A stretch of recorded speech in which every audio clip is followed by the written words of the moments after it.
तीन दोस्त हैं, राम, श्याम और बलराम। राम और श्याम किसान हैं और अपने खेत में टमाटर उगाते हैं, जिसका खर्चा उन्हें 2 रुपए किलो पड़ता है। बलराम का ढाबा है और वो राम से 4 रुपए किलो में टमाटर खरीदता है। 2 रुपए राम को बचत हो जाती है। लेकिन श्याम बलराम को सीधा नहीं बेच सकता। नियम के अनुसार वो सब्जी वाले अब्दुल को ही बेच सकता है। अब्दुल उससे 3 रुपए किलो के भाव टमाटर खरीदता है और बलराम को 6 रुपए में बेचता है। इससे बलराम को टमाटर 2 रुपए महंगा पड़ता है, लेकिन श्याम को 1 ही रुपया बचता है। श्याम का भी नुकसान और बलराम का भी। और बिना कुछ किए अब्दुल 3 रुपए कमा लेता है। किसानों से जुड़े केंद्र सरकार के बिल बस इतना कर रहे हैं कि अब्दुल को बीच में से हटा रहे हैं। और यही कारण है कि अब्दुल की सारी नाजायज औलादें इस बिल का विरोध कर रही हैं। हे मनुष्य, बाबा के दरबार में आओ तो घंटी बजा के आना। हेलो एंड नमस्कार मित्रों। राम, श्याम और बलराम का उदाहरण अगर समझ नहीं आया तो वापस जाकर एक बार फिर से सुन लीजिए, क्योंकि आसान भाषा में कृषि सुधार बिल यही है। हमारी जनता को समझ आ जाए इसलिए कहानी बनाकर सुनाना पड़ रहा है। वो हमारी जनता बहुत भोली है ना, कुछ भी अफवाह उड़ा दो यकीन करने लग जाती है और निकल पड़ती है सड़कों पर झंडा लेकर।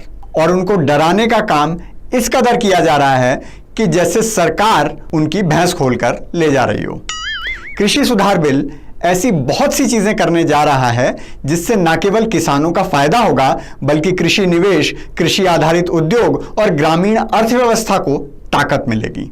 आइए समझते हैं ये बिल आखिर करने क्या जा रहा है। सबसे बड़ा काम जो ये बिल करने जा रहा है वो है किसान और ग्राहक के बीच में से मंडी के बिचौलियों को हटाने का। बाजार की भाषा में जिसे आड़ती कहते हैं। अभी किसान मजबूर था कि उसे अनाज या कोई भी पैदावार बेचनी है तो वो केवल मंडी में ही जाकर बेचेगा। राम बलराम को नहीं बेच सकता, अब्दुल को ही बेचना पड़ेगा। नए बिल के बाद वो कहीं भी किसी को भी अपनी पैदावार बेच सकता है। सीधा बाजार में जाकर ग्राहक को, ग्राहक के घर जाकर दुकानदार को, होटल रेस्टोरेंट को, या फिर ऑनलाइन, जैसे फोन का रिचार्ज ऑनलाइन हो जाता है, ट्रेन की टिकट ऑनलाइन मिल जाती है, और मन करे तो व्हाट्सएप पर भी बात करके सीधा सामान बेच सकता है।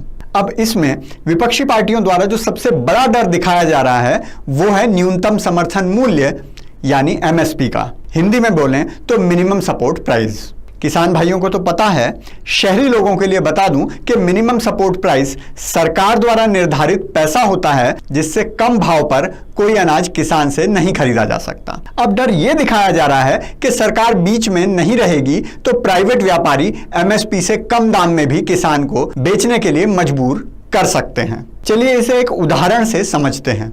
सब्जी तो खाते ही होंगे आप, अगर नेताओं की तरह अमीर नहीं हैं तो खरीद कर भी खुद ही लाते होंगे। टमाटर क्या भाव चल रहा है आजकल? 80 रुपए किलो। 70 रुपए के भाव वो वाला मिलता है जिसमें सारे टमाटर घुमा घुमा कर देखने पड़ते हैं कि कहीं से पिचका हुआ तो नहीं है, कहीं से फूटा हुआ तो नहीं है। और साल भर में सस्ते से सस्ता भी टमाटर क्या भाव मिलता है? चलो 20 रुपए किलो मान लो। और अगर किसी के यहाँ इससे भी सस्ता हो तो 50 किलो मेरे घर भिजवा देना। आप जानते हैं किसान को इसका एमएसपी यानी मूल्य कितना मिलता है? 400 रुपए क्विंटल, यानी 4 रुपए किलो।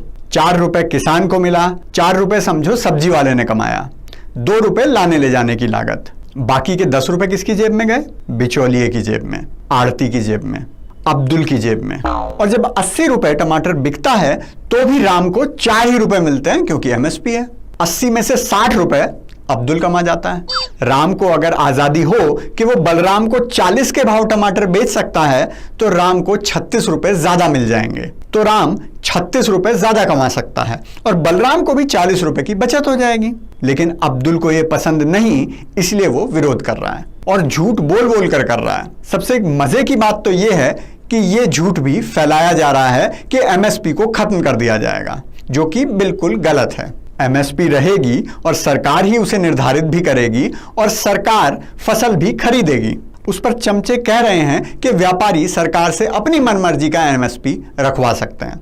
अबे चंपुओं, वो तो अब भी करवा रहे हैं। अब कोई बिचौलियों को रोक रहा है क्या? जाकर देखो कितनी बड़ी बड़ी कोठियां बना रखी हैं उन्होंने किसानों के खून पसीने के पैसे से। इतना पैसा तो व्यापारियों के पास भी नहीं मिलता। साथ ही और भी बहुत सी काम की चीजें इस विधेयक में आने वाली हैं। आवश्यक वस्तु अधिनियम, हिंदी में बोलें तो असेंशियल कमोडिटी, में भी बदलाव किया गया है।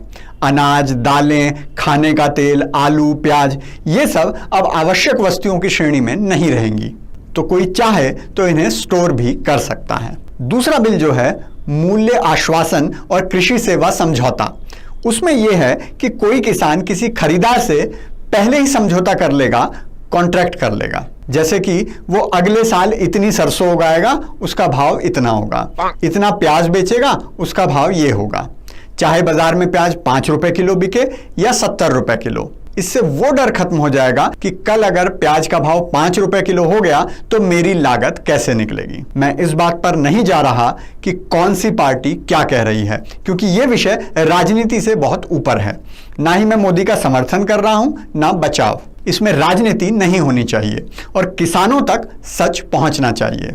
लेकिन हां, इस समय में किसानों में जहर कौन कौन घोल रहा है, उन सब के नाम याद रखना बहुत जरूरी है। चाहे वो कांग्रेस पार्टी हो, अकाली दल हो, केजरीवाल हो या भारतीय किसान यूनियन ही क्यों ना हो।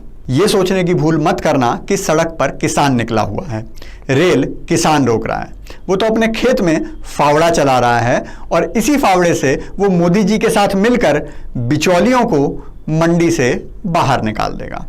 बाबा का आज का ब्रह्म ज्ञान है किसान यूनियन वालों के नाम। देश का किसान ना तो भिखारी है और ना बेवकूफ। आज तक किसी सरकार में इतनी हिम्मत नहीं हुई कि बिचौलियों को हटा सके, नहीं तो उसे इतना विश्वास है कि जो फसल वो उगाता है उसे बेच भी सकता है और उसे सरकार से फ्री का पैसा भी नहीं चाहिए। वो अपनी किस्मत हर परिस्थिति में लिखना जानता है। ये देख लो।